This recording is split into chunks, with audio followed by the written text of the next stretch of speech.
பாருங்க, இன்றைக்கும் ஆர்ஆர் பிரியாணி தான். இன்றைக்கி மோர் குழம்பு இருந்ததுனால நாங்கள் சாப்பிட்டுக்கிட்டோம். இது வந்து கார்ன் பீஸா க்ரீம் சீஸ் யூஸ் பண்ணி ரொம்ப சூப்பராக இருக்கும். சாஸு டொமேட்டோ சாஸ் போடுங்க. பேஸ் வாங்கிட்டு 2 சைடும் சூடு பண்ணுங்கள், நல்லா ப்ரௌனாக. அவங்க விடுற மாதிரி ஒரு சைடு வேகாமல் அப்படி விடக்கூடாது.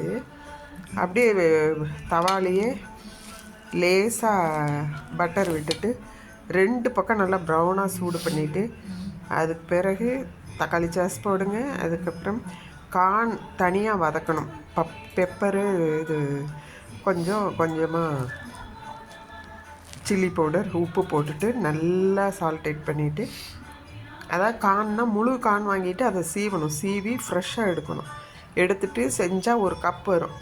அந்த 1 கப் கார்னை அப்படியே ப்ளேஸ் பண்ணி ஸ்பூனில் வச்சு அமுத்தி விட்டு மேலே மயோனிஸும் க்ரீம் சாஸும் தக்காளி சாஸும் செய்து பாருங்கள். அப்புறம் விட மாட்டேங்க இந்த பீஸாவை. வாங்க சாப்பிட்லாம். 2 பீஸ் இருக்கும் இதில், chicken piece, grand son card. வாங்க சாப்பிடலாம்.